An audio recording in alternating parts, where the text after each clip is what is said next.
అన్నది కూడా ఒక పెద్ద సమస్యగా మారిపోతుంది. సార్ రాడ్ దింపుతారా భూతుపాటలో ఫంక్షన్ ఏంటి? చాలా అసహ్యంగా చర్చించడానికి కూడా ఇబ్బందికరంగా ఉండే, చాలా ఇబ్బందికరంగా తయారైనటువంటి పరిస్థితి. నిన్న నేనేది మామూలుగా చూస్తుంటే సడన్లీ షాక్డ్ అనమాట. అంటే ఏదో అంటున్నారని దాన్ని ఓపెన్ చేసేసరికి అటు పాడుతున్నాడు, చాలా అసహ్యంగా పాడుతున్నాడు. వాళ్ళ మ్యూజిక్ చాలా ఊపులు, అక్కడ చప్పట్లు కొడుతున్నారు. ఇది చిన్నది రాడ్ది, ఇంకా పచ్చి వాస్తవంగా బూతులు మాట్లాడే పాట. పగల కొడతాను, ఇంకోటి చేస్తాను, ఒకటి కాదు.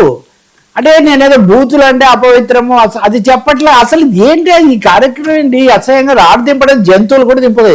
అదే పెద్ద ఘనకార్యం కాదు. కొంతమంది ఏదో బూతులు ఇంగ్లీష్ పదాలు వాడితే మన సోషల్ మీడియాలో కూడా చాలా మంది పెట్టేస్తుంటారు. ఈ రాడ్ చాలా జుగుప్సాకరమైనటువంటి మనుషులు ఆ భాషలో మాట్లాడరు. మనుషులు మాట్లాడే తీరు, చేసే తీరుకు ఒక పద్ధతి ఉంది. అది కూడా కాకుండా ఒక సినిమా ప్రమోషన్ కోసమని అక్కడ మహిళా అందరూ ఉన్నటువంటి చోట పిల్లలు ఉన్నారు. చంద్రహాస్ అతని పేరు.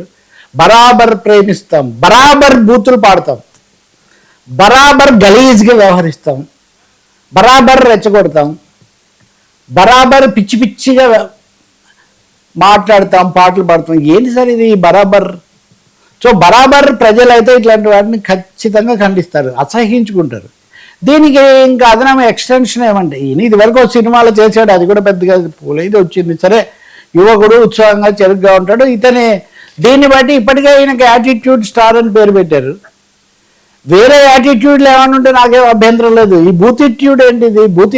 బూతిట్యూడ్ మటుకు చాలా పొరపాటు. దీంట్లో ఇంకో సీనియర్ నటుడు ఉన్నాడు. అప్పుడు ఒక దశలో శివ దశలో యూత్కి అతను చాలా ఇదిగా ఉండేవాడు. ఉదాహరణకు డిఫరెంట్ పిక్చర్స్ తీస్తాడు. చక్రవర్తి అక్కడ ఉన్నాడు. ఆయన పక్కనేమో జయంత్ సి పర్జా అని దర్శకుడు, ఆయన మంచి సినిమాలే కొన్ని తీశాడు ఇట్లాంటివి. ఆయన ఉన్నాడు. అతను పాడుతుంటే ఆయనేమో కళ్ళు మూసుకున్నాడు, భరించలేకుండా కళ్ళు మూసుకున్నాడు. అది చూడడం వల్లే నేను ఇవన్నీ తెలుసుకున్నా. కళ్ళు మూసుకున్నాడు అన్నది అక్కడ తెలుస్తుంది. ఈయన మటుకు ఉత్సాహంగానే ఉన్నాడు. వెనక ఎవరో తెలుగు రాని అమ్మాయి ఉన్నట్టుగా ఉంది. వాళ్ళు కూడా కొంత రెస్పాన్స్ ఇస్తున్నారు. ఇక పొద్దు నుంచి ఒకటేమో అతను పాడడం ఒకటైతే, వీళ్ళు తర్వాత వేదిక మీద మాట్లాడారు. ఇతను కానీ ఇంకొక యాక్టర్ కూడా ఉన్నాడు ఈటీవీలో బయటకు వచ్చి వివాదంలో ఉన్నాయి. నేను అందరి పేర్లు నాకు ఎవరి మీద నాకేం లేదు కాబట్టి వీళ్ళందరూ కూడా మాట్లాడుతున్నారు. అక్కడ బాగా అబ్బో అది ఇది అన్నారు, మెచ్చుకుంటూనే మాట్లాడారు. అక్కడ ఇదో పెద్ద తప్పు. అంటే నేను రెండు విషయాలు చెప్తున్నాను ఇక్కడ. ఒకటి, ట్రైలర్ చూద్దాము, చలామణి అయితే గలీజ్, ఇది ఇంకా అంతకంతకు డోస్ పెంచుకుంటూ పోవచ్చు అదే ఒక మనస్తత్వం, వెకిలి మనస్తత్వం ఈ రంగంలో పెరుగుతుంది. ఇది ఎంత మాత్రం మంచిది కాదు. మొన్న చాలా పేరున్నటువంటి సంస్థకు సంబంధించిన వాళ్ళు తీసిన దీంట్లో కూడా ఎపిసోడ్స్లో కూడా భరించలేని స్థాయిలో బూతులు ఉన్నాయని చాలా వచ్చింది. అదేమో రోజు కనపడదు కాబట్టి ఇదేమో యూట్యూబ్లో ప్రత్యక్ష ప్రసారం అయింది. ఇంకా వీళ్ళు ఇచ్చే వివరణ ఏంటంటే, నేను చక్రవర్తి, అది కూడా చెప్పాలి కదా మనం, నాకు తెలీదు, నేను పక్క వాళ్ళతో మాట్లాడుతూ ఏదో దీంట్లో ఉన్నాను. జేడి చక్రవర్తి ఆ మాటలు అవి నేను వినలేదు.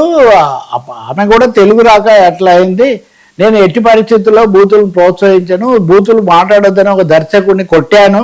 బహుశా ఆ దర్శకుడు పలానా అయినా ఉండాలి, ఆయన పేరు చెప్పినప్పుడు మనం చెప్పకూడదు అని ఆయన చెప్తున్నాడు. అవన్నీ నిజమే కండి, కానీ జాగ్రత్తగా ఉండాలి. అక్కడికి వచ్చినప్పుడు ఈ స్థాయిలో ఇంతవరకు వెళ్ళలేదు నేను. అంటే ఇంకా బూతులు పరాకాష్ఠకు చేరినటువంటి ఒక పరిస్థితి. ఇది అయిన తర్వాత మామూలుగా ఉన్నాయి ఇప్పటికి కూడా అవి, మరీ పచ్చిగా ఉండేదో అట్లా తీశారు. కానీ అంటే ఇది ఒక ప్రచారానికి ఇది ఒక ఎత్తుగడగా వాడుతున్నారా? ఇది కూడా ఒక ఇదిగా ఉంది. మొన్న కూడా ఒక వివాదం అయింది.